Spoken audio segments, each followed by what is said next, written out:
আকাশে ওড়ার গল্পের আজকের পর্বে গল্প বলবো হেভিয়ার দ্যান এয়ার বা বাতাসের থেকে ভারী বায়ুযানকে নিয়ে।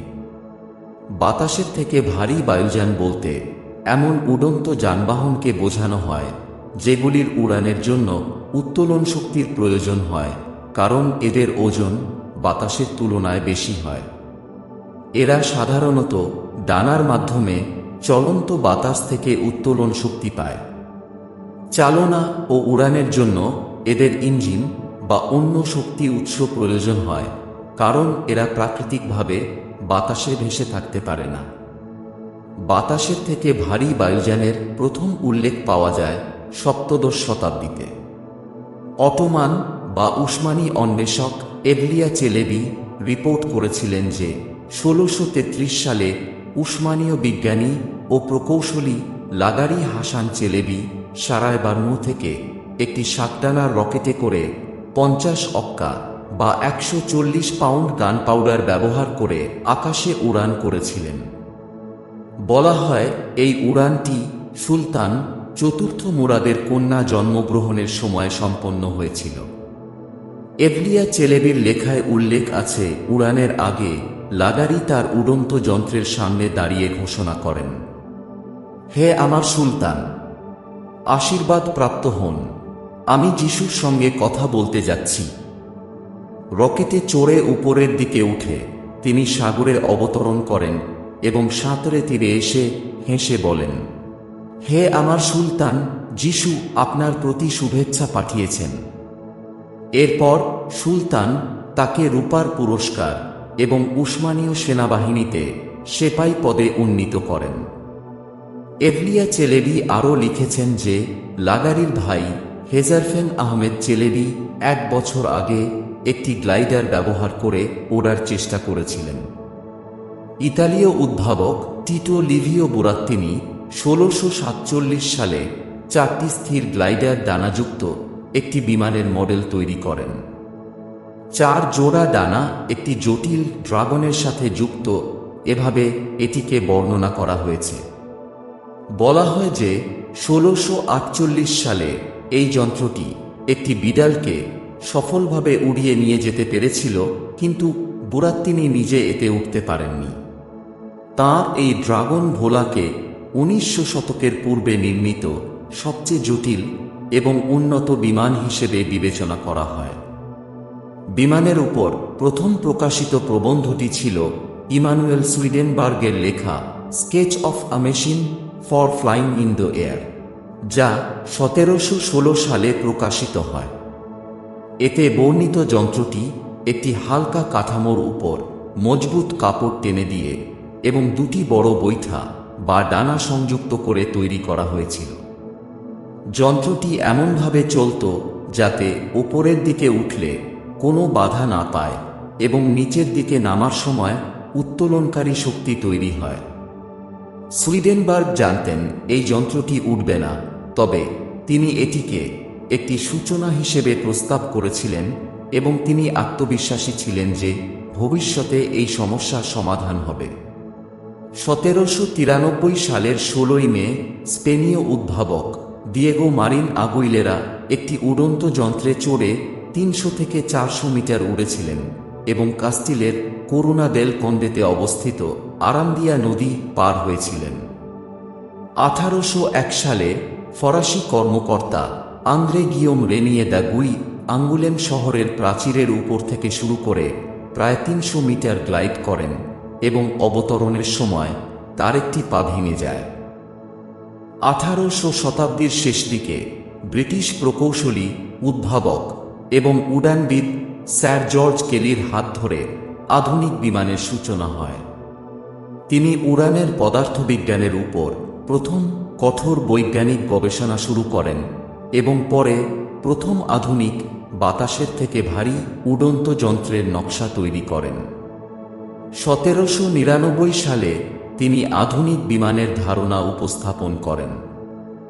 ১৮০৪ সালে তিনি একটি মডেল গ্লাইডার তৈরি করেন, যেটি আধুনিক হেভিয়ার দ্যান এয়ার বিমানের প্রথম রূপ। এতে সামনে কাত ডানা এবং পেছনে টেল প্লেন ও ফিন সহ একটি নিয়ন্ত্রণযোগ্য টেল ছিল। ভারসাম্য পরিবর্তনের জন্য এতে একটি চলমান ওজন সংযুক্ত করা হয়। তাকে 1846 সালে প্রথম ফাদার অফ দ্য এরোপ্লেন বলা হয়। 1848 সালে তিনি একটি বড় ট্রাইপ্লেন গ্লাইডার তৈরি করেন, যা একটি শিশুকে বহন করার জন্য যথেষ্ট নিরাপদ ছিল।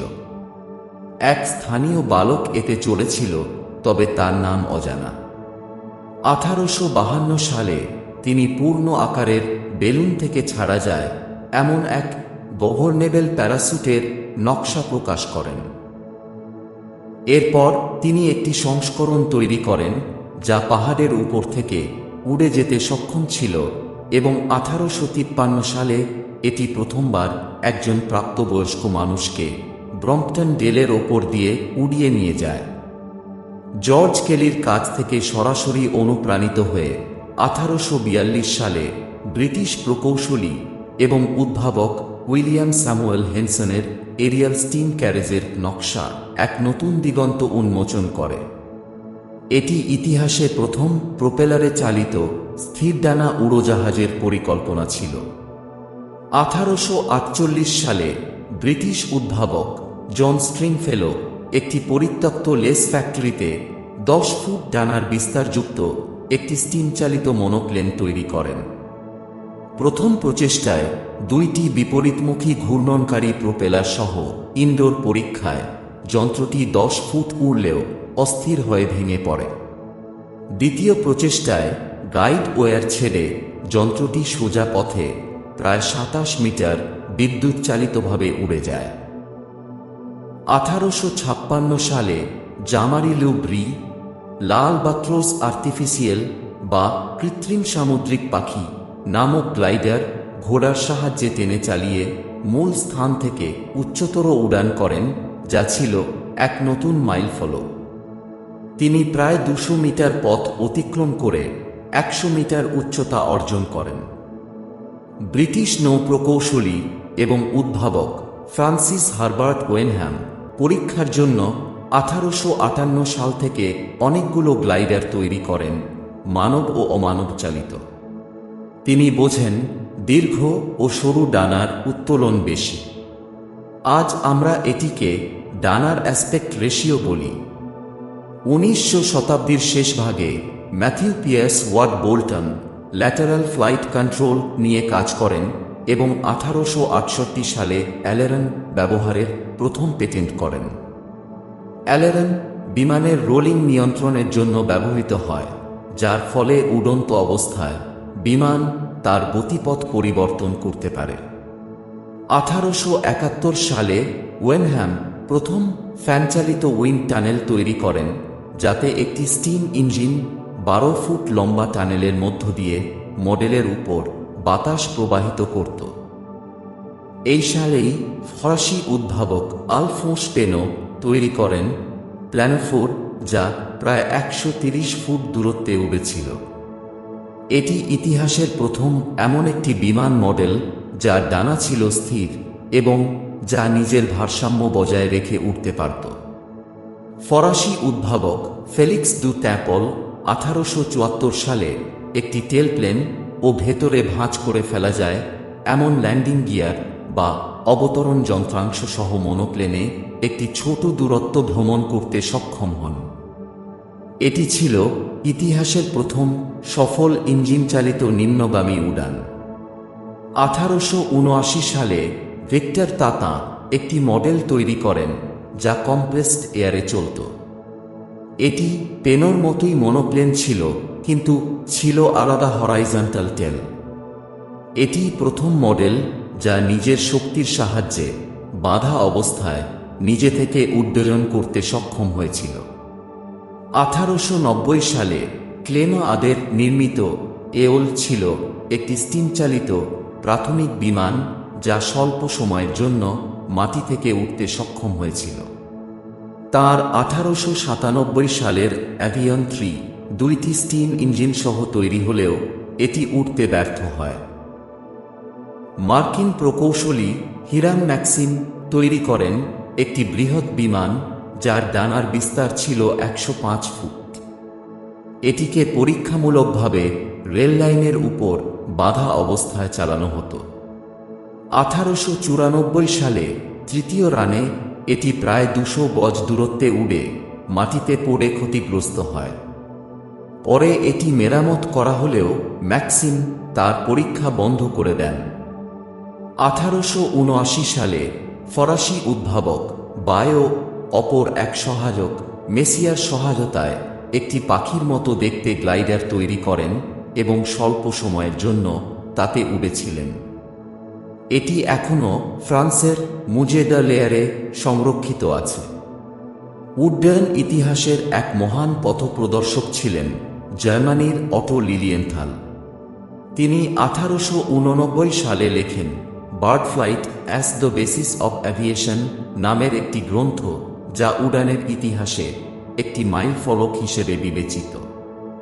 1891 সাল থেকে তিনি প্রথম ব্যক্তি হিসেবে নিয়ন্ত্রিত এবং দড়িবিহীন গ্লাইড বারবার করতে সক্ষম হন। তিনি 2000-এর বেশি গ্লাইডার ফ্লাইট পরিচালনা করেন এবং 1896 সালে একটি দুর্ঘটনায় আহত হয়ে মৃত্যুবরণ করেন। আমেরিকান প্রকৌশলী অক্টাভ চেন্নুট 1896 সালে বেশ কয়েকটি গ্লাইডার পরীক্ষা করে শেষে 2 পাখাওয়ালা বিমানের নকশাকে সবচেয়ে উপযুক্ত বলে বিবেচনা করেন। অস্ট্রেলীয় উদ্ভাবক লরেন্স হারগ্রেভ বক্স কাইট আবিষ্কার করেন। 1894 সালে তিনি 4টি ঘুড়িকে একত্রে সংযুক্ত করে একটি ঝুলন্ত আসন লাগান এবং প্রায় 16 ফুট উচ্চতায় উঠতে সক্ষম হন। পেমব্রোকশায়ার ওয়েলসের একজন উদ্ভাবক উইলিয়াম ফ্রস্ট একটি উড়ন্ত যন্ত্র নকশা করেন এবং 1894 সালে ফ্রস্ট এয়ারক্রাফট গ্লাইডার এর জন্য পেটেন্ট পান। 6 মে 1896 আমেরিকান পথপ্রদর্শক, জ্যোতির্বিজ্ঞানী ও পদার্থবিদ স্যামুয়েল পিয়ারপন্ট ল্যাংলি অ্যারোড্রোম নাম্বার 5 নামে একটি যন্ত্র তৈরি করেন, যেটি ইতিহাসে প্রথমবারের মতো একটি ইঞ্জিন চালিত হেভিয়ার দ্যান এয়ার বড় আকারের ও মানববিহীন বিমান হিসেবে সফলভাবে টানা উড়ান সম্পন্ন করে। এটি পটোম্যাক নদীতে অবতরণ করে, কারণ ওজন বাঁচাতে এতে অবতরণ যন্ত্রাংশ ছিল না। 28 নভেম্বর 1896 ল্যাংলির তৈরি অ্যারোড্রোম নাম্বার 6 দিয়ে আরেকটি সফল উড়ান হয়, যা ছিল 4790 ফুট উচ্চতায়। এই উড়ানটি আলেকজান্ডার গ্রাহাম বেল নিজ চোখে দেখেছিলেন এবং এর ছবি তুলেছিলেন। মূল নকশা সফল মনে হওয়ায় এবার লক্ষ্য হয় উপযুক্ত ইঞ্জিন তৈরি। তার সহকারী চার্লস এম ম্যানলি সেই ইঞ্জিনটি তৈরি করেন, কিন্তু গঠনগত দুর্বলতার কারণে 1903 সালের শেষের দিকে উড়ানের সময় যন্ত্রটি পটোম্যাক নদীতে আছড়ে পড়ে। 8 ডিসেম্বর 1903 ল্যাংলির ব্যর্থ উৎক্ষেপণের 9 দিন পর উইলবার ও অরভিল রাইট সফলভাবে তাদের ফ্লায়ারকে উড়াতে সক্ষম হন। 1904 সালে তারা তৈরি করেন ফ্লায়ার 2 এবং 1905 সালে তৈরি করেন ফ্লায়ার 3। 18 মার্চ ও 19 আগস্ট 1906 রোমানিয়ান উদ্ভাবক ট্রেয়ান ভুইয়া নিজের তৈরি পূর্ণচালিত ও চাকার নিচে ভরযুক্ত বিমানে 12 ও 24 মিটার উড়ে যান। 1907 সালের মার্চ মাসে গ্যাব্রিয়েল ভোয়াজিন তাঁর তৈরি বাইপ্লেনে উড়ান করেন এবং 1908 সালে হেনরি ফারমান সেই প্লেনে উড়ে আবার একই জায়গায় অবতরণ করেন। এরপর ওই বছরেই গ্লেন কার্টিস নিজের তৈরি জুন বাগ দিয়ে প্রথম প্রাক ঘোষিত ও আনুষ্ঠানিকভাবে রেকর্ডকৃত উড়ান সম্পন্ন করেন এবং পুরস্কার জয় করেন। 25 জুলাই 1909 লুই ব্লেরিও ইংলিশ চ্যানেল পাড়ি দিয়ে 1000 পাউন্ডের ডেলি মেল পুরস্কার জয় করেন। 1914 সালে টনি জ্যানাস চালান বিশ্বের প্রথম commercial passenger airline flight. Italian engineer এবং উদ্ভাবক এনরিকো ফরলানিনি 1877 সালে মিলানে একটি স্টিম ইঞ্জিন চালিত মানববিহীন হেলিকপ্টার তৈরি করেন, যেটি 20 সেকেন্ডে প্রায় 43 ফুট উলম্বভাবে উঠেছিল। এটি ছিল হেলিকপ্টার প্রযুক্তির এক ঐতিহাসিক সূচনা। তার নামে মিলানে একটি বিমানবন্দর, এনরিকো ফরলানিনি এয়ারপোর্ট, একটি পার্কো ফরলানিনি এবং একটি সড়ক, ভিয়ালে এনরিকো ফরলানিনি রয়েছে। 1907 সালে ফ্রান্সে ব্রেগে ভ্রাতৃদ্বয়ের নকশা অনুযায়ী এবং প্রফেসর শার্ল রিশের সহযোগিতায় তৈরি জাইরোপ্লেন নাম্বার 1 ছিল প্রথম মানবচালিত হেলিকপ্টার, যেটি তারে বাঁধা অবস্থায় উড়েছিল। এরপর বাতাসের চেয়ে ভারী বায়ুযানের ব্যবহার শুরু হয় যুদ্ধক্ষেত্রে। ইতালি ছিল প্রথম দেশ যারা 1911 সালে ইতালিয়ান তুর্কি যুদ্ধে লিবিয়াতে নজরদারি, বোমাবর্ষণ এবং কামানের লক্ষ্য ঠিক করার জন্য ফ্লাইট ব্যবহার করে। পরবর্তীতে বুলগেরিয়া এই উদাহরণ অনুসরণ করে।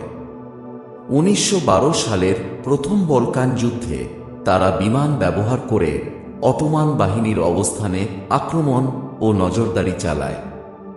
তবে 1914 সালে ঘটা প্রথম বিশ্বযুদ্ধই ছিল প্রথম বৃহৎ যুদ্ধ, যেখানে বিমান ছিল গোয়েন্দা কাজে, আক্রমণ ও প্রতিরক্ষায়, বোমা বর্ষণে এবং বার্তা আদান প্রদানে। নিউপোর 4 বিমান ব্যবহৃত হয় এবং SCR-68 নামের রেডিও সিস্টেমের প্রথম ব্যবহার হয় এই যুদ্ধে, যা পাইলট ও মাটিতে থাকা কমান্ডারদের মধ্যে সংযোগ স্থাপনে সাহায্য করত। এই যুদ্ধে প্রথম যুদ্ধবিমানের সামনে মেশিনগান বসানো হয়। জার্মান হুগো ইয়াঙ্কার্স প্রথম অলমেটাল বিমান তৈরি শুরু করেন, যা ছিল ভবিষ্যতের দিকনির্দেশক। প্রথম ও দ্বিতীয় বিশ্বযুদ্ধের মধ্যবর্তী সময়, অর্থাৎ 1918 থেকে 1939 মধ্যে, বিমান বাইপ্লেন থেকে মনোপ্লেনে রূপান্তরিত হয় এবং কাঠ ও কাপড়ের বদলে অ্যালুমিনিয়াম দিয়ে তৈরি শক্তিশালী বিমানে উন্নয়ন সাধিত হয়। 1929 সালে জিমি ডুলিটল প্রথম ইনস্ট্রুমেন্ট ভিত্তিক ফ্লাইট সম্পন্ন করেন। এই বছরেই ডোর্নিয়ার ডো-এক্স নামের একটি 48 মিটার ডানার বিস্তার বিশিষ্ট বিমান 169 জন যাত্রী নিয়ে উড়ে রেকর্ড তৈরি করে। 1923 সালে স্প্যানিশ ইঞ্জিনিয়ার জুয়ান দে লা সিয়েরভা রোটর চালিত প্রথম সফল যান অটোগাইরো আবিষ্কার করেন, যেখানে একটি ইঞ্জিন সেটিকে সামনের দিকে যেতে সাহায্য করত এবং রোটর নিজে থেকেই হাওয়ার দ্বারা ঘুরত। 1930 সালে ইতালীয় ইঞ্জিনিয়ার কোরাদিনো ডাসকানিও প্রথম কোয়াক্সিয়াল হেলিকপ্টার তৈরি করেন, যার দুটি প্রধান রোটর থাকে একই অক্ষ বরাবর, কিন্তু তারা বিপরীত মুখে ঘোরে। এরপর 1942 সালে আমেরিকান উড্ডয়ন পথ প্রদর্শক ইগোর সিকোরস্কি প্রথম আধুনিক হেলিকপ্টার তৈরি করেন। দ্বিতীয় বিশ্বযুদ্ধের সময় যুদ্ধকালীন প্রযুক্তি আরও উন্নত হয়। রাডার প্রযুক্তি প্রথম ব্যবহৃত হয়, যা আকাশ প্রতিরক্ষা ও দিক নির্দেশনায় গুরুত্বপূর্ণ ভূমিকা রাখে। জার্মানিতে তৈরি প্রথম জেট বিমান হেইনকেল হে 178 1939 সালে আকাশে ওড়ে। 1942 সালের জুলাই মাসে বিশ্বের প্রথম অপারেশনাল জেট ফাইটার মেসারশমিট ME-262 এর সংযোজন ঘটে। দ্বিতীয় বিশ্বযুদ্ধের পর কিছু বোমারু বিমানকে যাত্রীবাহী বিমানে রূপান্তর করা হয়, যেমন B-29, ল্যাঙ্কাস্টার এবং DC-3। 1952 সালে ব্রিটিশ ডি হ্যাভিল্যান্ড কমেট প্রথম বাণিজ্যিক জেট বিমান হিসেবে পরিচিত হয়, কিন্তু দুর্বল বর্গাকৃতির জানালার নকশা এর ধ্বংসের কারণ হয়ে দাঁড়ায়। 1956 সালে সোভিয়েত ইউনিয়নের এয়ারলাইন সংস্থা অ্যারোফ্লট প্রথম নিয়মিত জেট পরিষেবা শুরু করে টুপোলেভ Tu-104 বিমান ব্যবহার করে। এর কিছু সময় পর বোয়িং 707 ও DC-8 আরাম, গতি ও যাত্রী সুরক্ষায় বিপ্লব আনে এবং জেট যুগের সূচনা করে। 1967 সালে আমেরিকার X-15 বিমান শব্দের থেকে প্রায় 6 গুণ বেশি গতি নিয়ে উড়ে রেকর্ড তৈরি করে।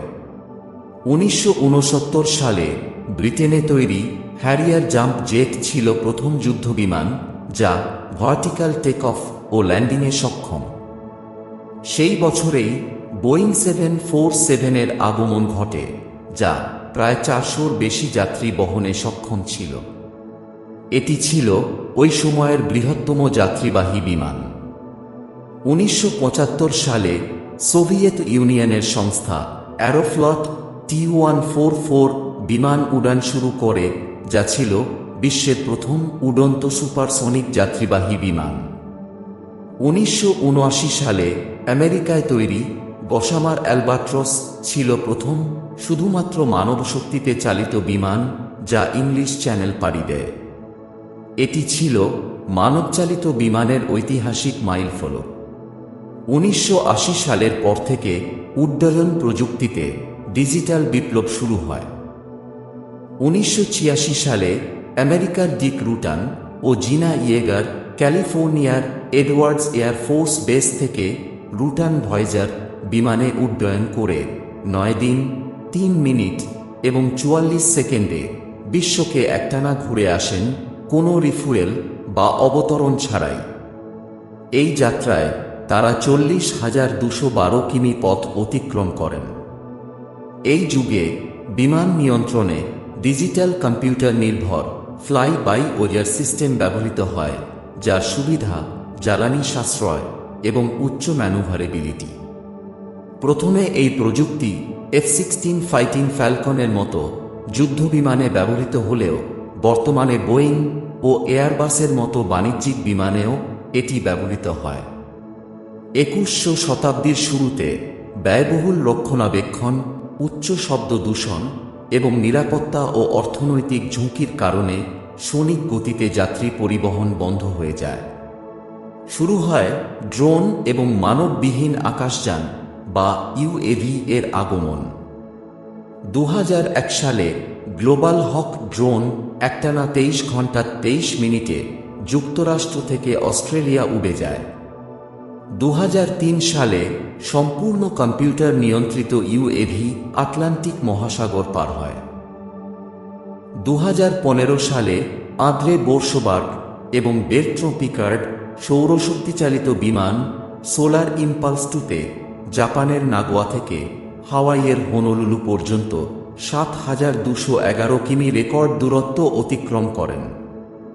এই উড়ানটি প্রায় 5 দিন সময় নেয়।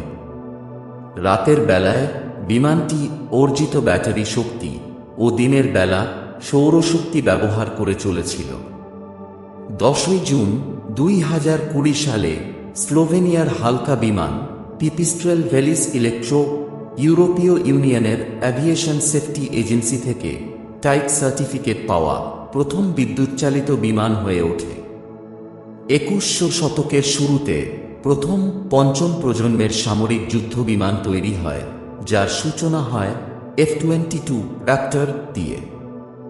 বর্তমানে কিছু দেশেই এই প্রজন্মের বিমান রয়েছে এবং ষষ্ঠ প্রজন্মের যুদ্ধবিমান নিয়ে গবেষণা চলছে। যদিও বাতাসের থেকে ভারী বায়ুযানের প্রযুক্তিতে বিপুল উন্নতি হয়েছে, তবুও ইতিহাসে কিছু ভয়াবহ দুর্ঘটনার দৃষ্টান্ত রয়ে গেছে। 1985 সালে জাপান এয়ারলাইন্স ফ্লাইট 123 এর দুর্ঘটনায় 520 জন নিহত হন, যেখানে বোয়িং 747 বিমানের টেল সেকশন ভেঙে যাওয়ায় এটি নিয়ন্ত্রণ হারিয়ে পর্বতের গায়ে ধাক্কা খায়। 1988 সালে স্কটল্যান্ডের লোকারবিতে ঘটে লোকারবি বিস্ফোরণ, যেখানে প্যান অ্যাম ফ্লাইট 103-তে সন্ত্রাসবাদী হামলায় বোমা বিস্ফোরিত হয় এবং আকাশেই বিমানটি ছিন্নভিন্ন হয়ে যায়। এতে 270 জন প্রাণ হারান। একই বছরে ইরান এয়ার ফ্লাইট 655-কে একটি মার্কিন রণতরী ভুলবশত শত্রু বিমান ভেবে ক্ষেপণাস্ত্র দিয়ে ভূপাতিত করে। এতে 290 জন নিহত হন। 2014 সালে Malaysia airlines flight MH370 Kuala Lumpur থেকে বেজিং যাওয়ার পথে হঠাৎ নিখোঁজ হয়ে যায়। বিমানে থাকা 239 জনের কেউই জীবিত ফিরে আসেননি। আজও এর অবস্থান রহস্য ঘেরা। একই বছরে মালয়েশিয়া এয়ারলাইন্স ফ্লাইট MH17 ইউক্রেনের আকাশে ক্ষেপণাস্ত্রে আঘাতপ্রাপ্ত হয়ে ভূপাতিত হয়। এতে 298 জন যাত্রী ও ক্রু নিহত হন। 2019 সালে ইথিওপিয়ান এয়ারলাইন্স ফ্লাইট 302 টেকঅফের কিছুক্ষণের মধ্যেই বিধ্বস্ত হয়। এতে 157 জন যাত্রী নিহত হন। এই দুর্ঘটনাটি বোয়িং 737 ম্যাক্স 8 মডেলের প্রযুক্তিগত ত্রুটির কারণে ঘটে বলে জানা যায়। 2020 সালে এয়ার ইন্ডিয়া এক্সপ্রেস ফ্লাইট 1344 কেরালার কোঝিকোড বিমানবন্দরে দুর্যোগপূর্ণ আবহাওয়ার মধ্যে অবতরণের সময় রানওয়ে থেকে ছিটকে পড়ে যায় এবং এতে 21 জন প্রাণ হারান। 2025 সালের 12 জুন ভারতের আহমেদাবাদ থেকে উড্ডয়নের কিছুক্ষণের মধ্যেই এয়ার ইন্ডিয়া ফ্লাইট 171 একটি বোয়িং 787 ড্রিমলাইনার মাত্র 30 সেকেন্ডে নিয়ন্ত্রণ হারিয়ে বিধ্বস্ত হয়। এতে বিমানে থাকা 241 জন যাত্রী ও ক্রু এবং মাটিতে থাকা আরও 39 জনের বেশি মানুষ প্রাণ হারান। এটি ছিল বোয়িং 787 ড্রিমলাইনার মডেলের ইতিহাসে প্রথম প্রাণঘাতী দুর্ঘটনা। প্রত্যেক দুর্ঘটনা থেকে শিক্ষা নিয়ে প্রযুক্তি আরও উন্নত করার কাজ আজও চলছে, যাতে বিমানে চড়ে আর প্রাণ না চলে যায়। মানুষের স্বপ্ন ছিল আকাশ ছোঁয়ার আর বাতাসের থেকে ভারী বায়ুযানে চড়ে, সেই স্বপ্ন আজ বাস্তব। এই উড়ান শুধুই প্রযুক্তির নয়, এটা মানুষের সাহস, কল্পনা আর জয়ের এক অনন্য গল্প।